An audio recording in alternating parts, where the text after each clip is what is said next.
على التقوى من أول يوم أحق أن تقوم فيه رجال يحبون أن يتطهروا والله يحب المطهرين. السلام علیکم ورحمۃ اللہ وبرکاتہ. الحمد للہ رب العالمین والصلاة والسلام علی رسولہ الامین وعلى آلہ وصحبہ اجمعین ومن تبعہم بإحسان الى یوم الدین.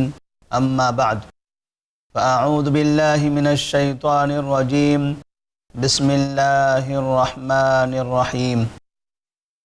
یا ایہا الذین آمنوا اذا قمتم الى الصلاة فاغسلوا وجوہکم وایدیکم الى المرافق وامسحوا برؤوسکم وارجلکم الى الکعبین وإن كنتم جنبا فاطہروا وإن كنتم مرضى أو على سفر أو جاء أحد منكم من الغائط أو لامستم النساء فلم تجدوا ماء فتيمموا صعيدا طيبا فامسحوا بوجوهكم وأيديكم منه ما يريد الله ليجعل عليكم من حرج ولكن يريد ليطهركم وَلِيُتِمَّ نِعْمَتَهُ عَلَيْكُمْ لَعَلَّكُمْ تَشْكُرُونَ. ناظرین کرام، آج ہم دوبارہ آپ کے سامنے اپنا اہم موضوع اور آپ کا پسندیدہ موضوع جس کا عنوان ہے صفائی، اسلام اور مسلمان، یہ لے کر حاضر ہوئے ہیں. ہم نے اس سے پہلے اسلام میں صفائی کی اہمیت سے متعلق بعض چیزوں کا ذکر کیا تھا. انشاءاللہ آج کی اس نشست میں بعض ایسی چیزوں کا ذکر کیا جائے گا کہ جو حقیقت میں پاک ہیں، صاف ہیں، لیکن کسی وجہ سے، کسی سبب کی بنا پر، کسی ناپاک چیز اور گندی چیز کی بنا پر وہ ناپاک اور گندے ہو گئے. ہمیں یہ پتہ ہے کہ اللہ تبارک و تعالیٰ نے آسمان سے پانی نازل فرمایا ہے جس سے ہم پاکی حاصل کرتے ہیں. اللہ تبارک و تعالیٰ کا ارشاد ہے وَأَنزَلْنَا مِنَ السَّمَاءِ مَاءً طَهُورًا لِنُحْيِيَ بِهِ بَلْدَةً مَيْتًا وَنُسْقِيَهُ مِمَّا خَلَقْنَا أَنْعَامًا وَأَنَاسِيَّ كَثِيرًا. اللہ تبارک و تعالیٰ نے آسمان سے پاک پانی کو نازل فرمایا. وہ پانی بذات خود پاک ہے اور دوسری ناپاک چیزوں کو بھی پاک کرتا ہے. اللہ تبارک و تعالیٰ پانی کے ذریعے زمین کو زندہ کرتا ہے، اس میں حیات پیدا فرماتا ہے. اسی طرح سے انسان کو پانی کے ذریعے اللہ تبارک و تعالیٰ تر و تازہ کرتا ہے اور صاف اور پاک بناتا ہے. پانی اللہ تبارک و تعالیٰ کی بڑی عظیم نعمت ہے انسانوں کے لیے. انسان کو زندگی میں ہر وقت اور ہر جگہ پر پانی کی ضرورت پڑتی ہے. انسان پانی کا استعمال کبھی پینے کے لیے کرتا ہے، کبھی عبادت کے لیے کرتا ہے، اور کبھی اپنے جسم کی صفائی کے لیے، اور کبھی اپنے کپڑوں کی صفائی کے لیے، اور اطراف کی چیز کی صفائی کے لیے. تو اللہ تبارک و تعالیٰ کی نازل کردہ یہ نعمت پانی، اللہ تبارک و تعالیٰ کی اس نعمت پر ہمیں اس کا شکر ادا کرنا چاہیے. اللہ تبارک و تعالیٰ کی عبادت کی خاطر ہم پانی کے ذریعے پاکی حاصل کرتے ہیں، اس لیے کہ اللہ تبارک و تعالیٰ پاکی کو پسند کرتا ہے. اور پاک انسان کو جہاں اللہ پسند کرتا ہے وہیں معاشرہ، ماحول اور اچھے انسان بھی پسند کرتے ہیں. پاک انسان، صاف و شفاف انسان معاشرے میں محترم اور معزز مانا جاتا ہے اور اس کا اپنا ایک وقار ہوتا ہے. اللہ تبارک و تعالیٰ نے پاکی حاصل کرنے والے انسانوں کی تعریف کرتے ہوئے فرمایا فیہ رجال یحبون ان یتطہروا واللہ یحب المتطہرین۔ سورہ توبہ کی یہ آیت قباء کی وادی میں رہنے والے چند افراد سے متعلق نازل ہوئی ہے، جن کی تعریف اللہ تبارک و تعالیٰ نے ان کی پاکی کی پسند کی بنا پر فرمایا ہے۔ اللہ تبارک و تعالیٰ پاکی کو بہت زیادہ اہمیت دیتا ہے، اسی لیے نبی صلی اللہ علیہ وسلم فرماتے ہیں ان اللہ طیب یحب الطیب ونظیف یحب النظافہ۔ سعد بن ابی وقاص رضی اللہ تعالیٰ عنہ کی روایت ہے کہ نبی صلی اللہ علیہ وسلم نے فرمایا اللہ تبارک و تعالیٰ پاک ہے اور پاکی کو پسند فرماتا ہے۔ صفائی اور پاکی کی اہمیت جہاں اللہ تبارک و تعالیٰ کے پاس ہے، وہیں نبی کریم صلی اللہ علیہ وسلم نے بھی صحابہ کو اس کی تعلیم دی اور اس کی اہمیت کو سمجھایا، اور یہی نصیحت تمام انسانوں کے لیے نبی صلی اللہ علیہ وسلم کی پیروی کرنے والوں کے لیے بھی ہے۔ ناظرین کرام، ہمارے اطراف میں کچھ ایسی چیزیں ہوتی ہیں جس کا ہم استعمال کرتے ہیں، لیکن بسا اوقات وہ کسی چیز کی بنا پر ناپاک ہوتے ہیں یا گندے ہو جاتے ہیں۔ تو اسلام نے ایسی چیزوں کو جو کسی بنا پر ناپاک ہو گئے یا گندے ہو گئے، اس کی صفائی کا طریقہ بھی بتایا ہے۔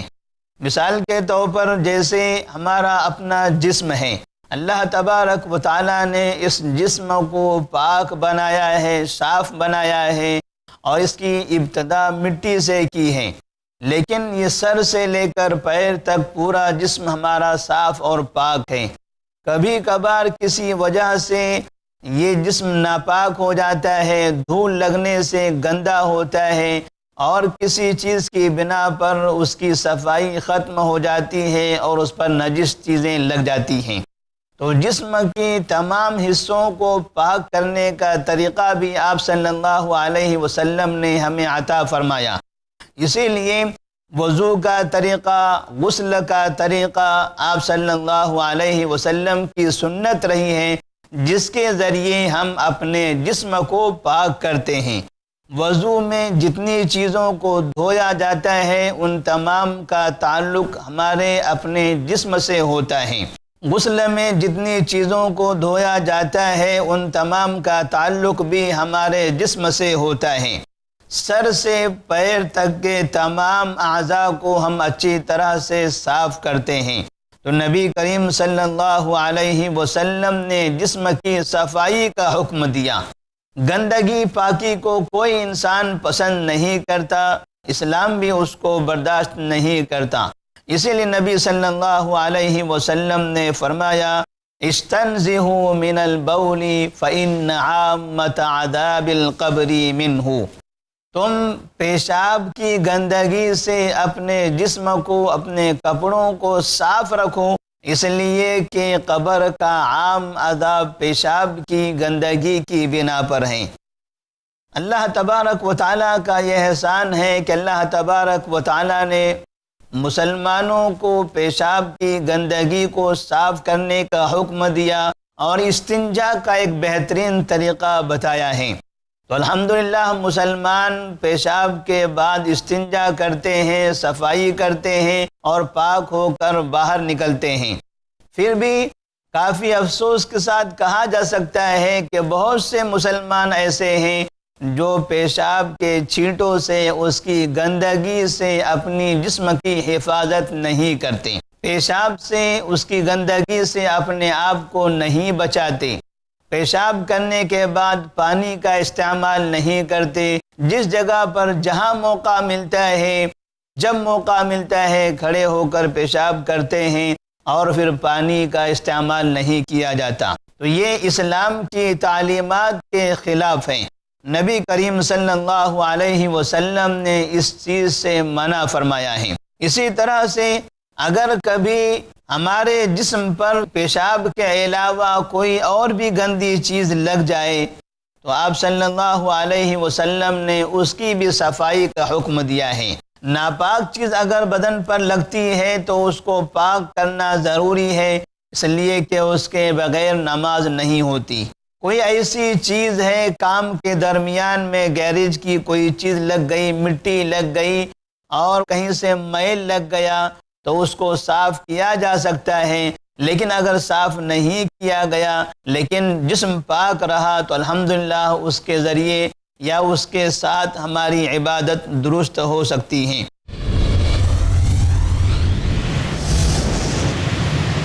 لائبریریز میں اسلام ہے، آپ کے گھروں کی الماریوں میں بھی اسلام ہوگا کتابوں کی شکل میں، آپ کے واٹس ایپ پہ میسج آتے اسلام کے، فیس بک پہ اسلام ہے، اسلام سب جگہ پہ ہے، خالی ایک جگہ پہ نہیں ہے، ہماری زندگی میں نہیں ہے۔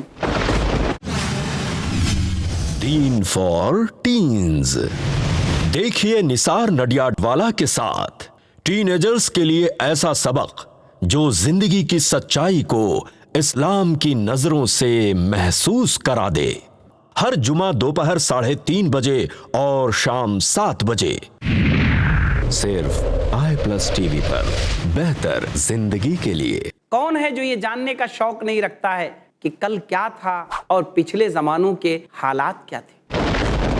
تاریخ سے ہم کو کیا ملے گا، تاریخ ہمیں کیا دے گی اور ہمیں تاریخ کو کیا دینا ہوگا۔ تاریخ کے جھروکھوں سے جانیے شیخ محمد مصطفیٰ مدنی سے، ہر منگل دوپہر 3 بجے اور رات 9 بجے صرف i+TV پر، بہتر زندگی کے لیے۔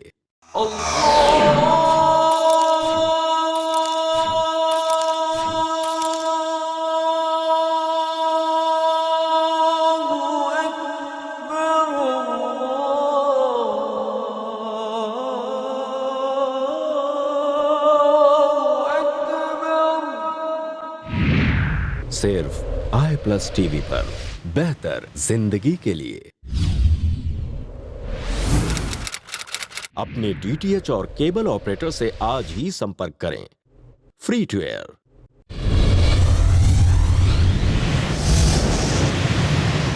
نبی کریم صلی اللہ علیہ وسلم نے خاص طور پر کپڑوں کی صفائی کا بھی حکم دیا ہے کہ اگر کپڑے پر کسی کے گندگی لگ جائے، ناپاکی لگ جائے تو ایسی صورت میں اسے بھی پاک کر لینا چاہیے۔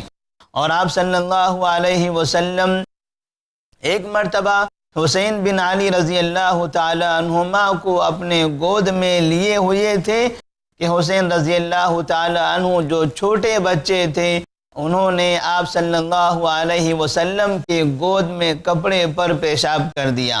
تو لبابہ بنت حارث رضی اللہ تعالی عنہ فرماتی ہیں کہ میں نے نبی صلی اللہ علیہ وسلم سے کہا البس ثوبا آخر واعطنی ازارک حتی اغسلہ، آپ دوسرے کپڑے پہن لیجئے اور یہ ازار، یہ کپڑا جس پر پیشاب لگ گیا ہے وہ مجھے دیجئے تاکہ میں اس کو دھو لوں۔ تو آپ صلی اللہ علیہ وسلم نے فرمایا انما یغسل من بول الانثى وینزح من بول الذکر، کہ لڑکی ہو، بچی ہو تو ایسی صورت میں اس کے پیشاب کو دھویا جاتا ہے جب وہ کپڑے پر لگ جائے، لیکن جب وہ مذکر ہو، لڑکا ہو تو ایسی صورت میں اس کو دھونے کی ضرورت نہیں، اس پر چھینٹے مار دیں تو یہ کافی ہیں۔ لیکن یاد رکھیے ناظرین کرام، یہ اس بچے سے متعلق ہے جو بچہ دودھ پیتا ہوا ہے اور جس بچے کی غذا دودھ کے علاوہ کوئی اور غذا نہیں ہے۔ نبی کریم صلی اللہ علیہ وسلم نے جہاں یہ پیشاب سے صفائی کا ایک طریقہ بتایا، وہیں پر کپڑے پر لگنے والی منی، اس سے بھی صفائی کا طریقہ آپ صلی اللہ علیہ وسلم نے بتایا ہے۔ عائشہ صدیقہ رضی اللہ تعالیٰ عنہ فرماتی ہیں کہ نبی کریم صلی اللہ علیہ وسلم کے کپڑے پر جب منی لگ جاتی تھی تو آپ صلی اللہ علیہ وسلم اس کپڑے کو دھوتے تھے۔ کہتی ہیں کان رسول اللہ صلی اللہ علیہ وسلم یغسل المنی ثم یخرج الى الصلاة فی ذلك الثوب وانی انظر الى اثر الغسل فیہ، متفق علیہ، کہ نبی کریم صلی اللہ علیہ وسلم کے کپڑے پر منی کا قطرہ منی لگ جاتی تو آپ کپڑے کو دھو لیتے تھے اور دھو کر وہی کپڑا پہن کر آپ نماز کے لیے تشریف لے جاتے اور کپڑے پر منی کے آثار دکھائی دیتے تھے، نشانات نظر آتے تھے۔ تو یہاں پر آپ صلی اللہ علیہ وسلم نے کپڑے کے صرف اتنے حصے کے دھونے کا اہتمام کیا جس جگہ پر وہ گندگی لگی ہوتی تھی۔ اسی طرح سے حیض کے خون سے کپڑا اگر گندا ہو جائے، ناپاک ہو جائے، تو آپ صلی اللہ علیہ وسلم نے اس کی بھی صفائی کا طریقہ بتایا ہے، جیسا کہ اسماء رضی اللہ تعالی عنہا سے روایت ہے، کہتی ہیں کہ جاءت امرأة الى النبی صلی اللہ علیہ وسلم فقالت احدانا یصیب ثوبها من دم الحیضۃ کیف تصنع، کہ نبی کریم صلی اللہ علیہ وسلم کے پاس ایک عورت آتی ہے اور سوال کرتی ہے کہ کبھی کبھار ہم میں سے کسی کے کپڑے پر حیض کا خون لگ جاتا ہے، تو ایسی حالت میں کیا کریں؟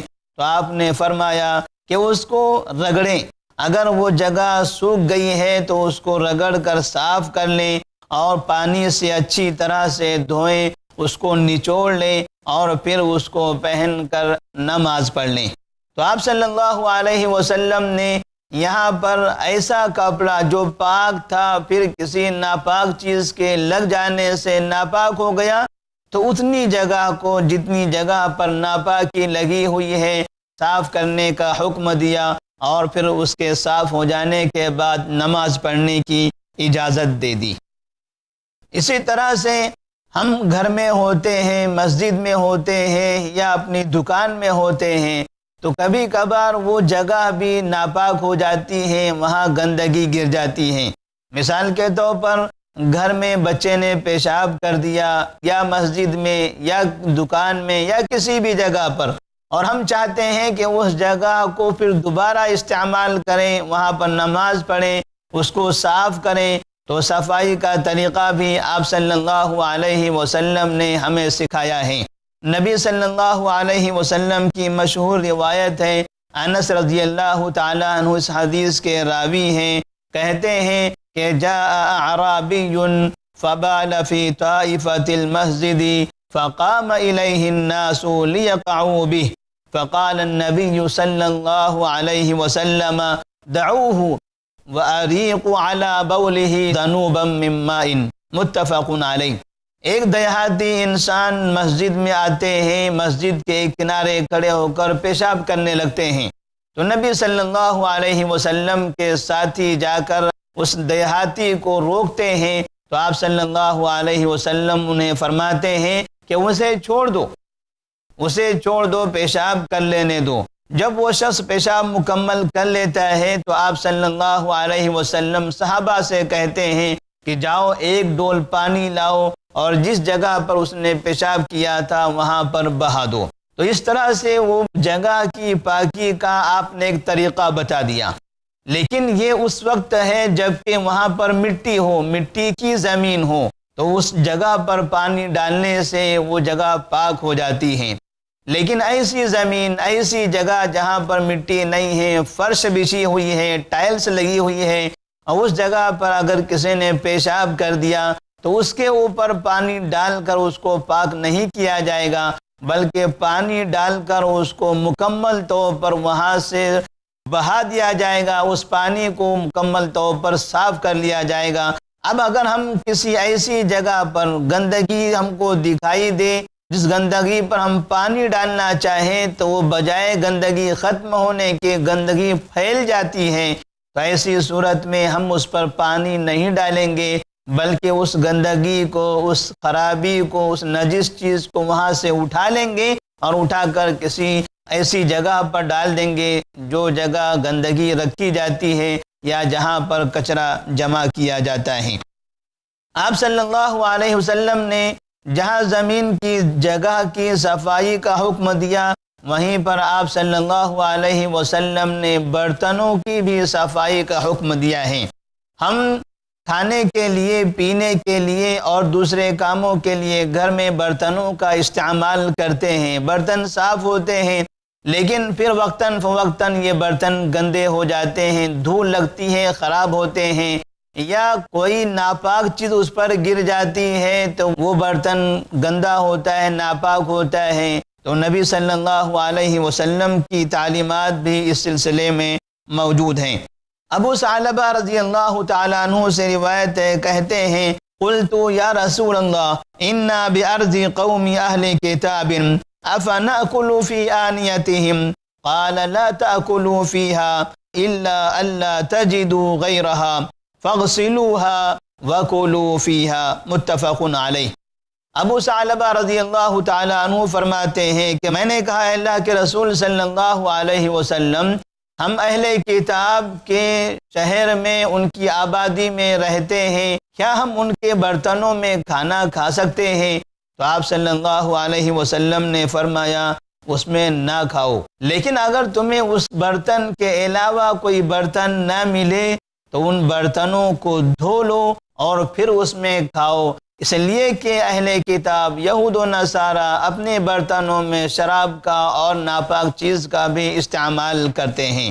تو آپ صلی اللہ علیہ وسلم نے برتن میں ناپاک چیز کا استعمال کیا گیا تو اس برتن کو صاف کر کے استعمال کرنے کا حکم دیا ہے۔ اسی طرح سے برتن کسی جگہ پر رکھا ہوا ہو اور کوئی جانور آ کر اس میں منہ ڈالے، خاص طور پر ایسے جانوروں سے متعلق جن کے منہ کے لگ جانے کی وجہ سے خطرناک جراثیم ہمارے جسم میں داخل ہو سکتے ہیں، آپ نے سختی کے ساتھ ان برتنوں کو اچھی طرح سے پاک کرنے کا حکم دیا ہے۔ عام طور پر ہمارے اطراف میں کتے ہوتے ہیں یا باہر سے کہیں گھر میں پہنچ جاتے ہیں اور ہمارے کھانے کے برتنوں میں وہ منہ ڈالتے ہیں، چاٹ لیتے ہیں۔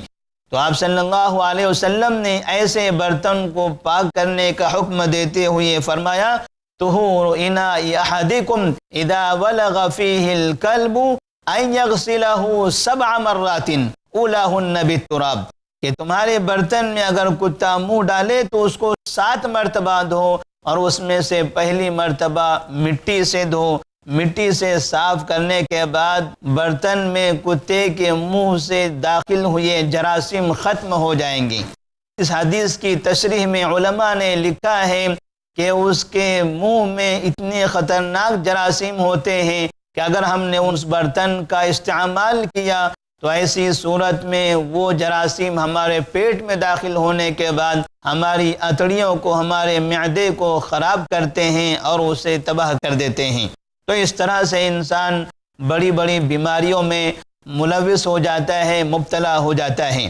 اللہ تبارک و تعالیٰ سے دعا ہے کہ اللہ تبارک و تعالیٰ ہمیں ہمارے کپڑوں کو، برتن کو، بدن کو، جگہ کو اور اطراف کی تمام چیزوں کو صاف رکھنے کی توفیق عطا فرمائے۔ ناظرین کرام، آج کی اس نشست کا وقت ختم ہو چکا ہے۔ انشاءاللہ پھر کوئی دوسرا موضوع لے کر ہم آپ کے سامنے حاضر ہوں گے، تب تک کی اجازت دیجیے۔ السلام علیکم ورحمۃ اللہ وبرکاتہ۔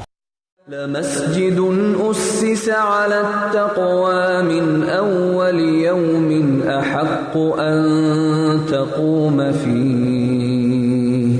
فيه رجال يحبون أن يتطهروا والله يحب المطهرين۔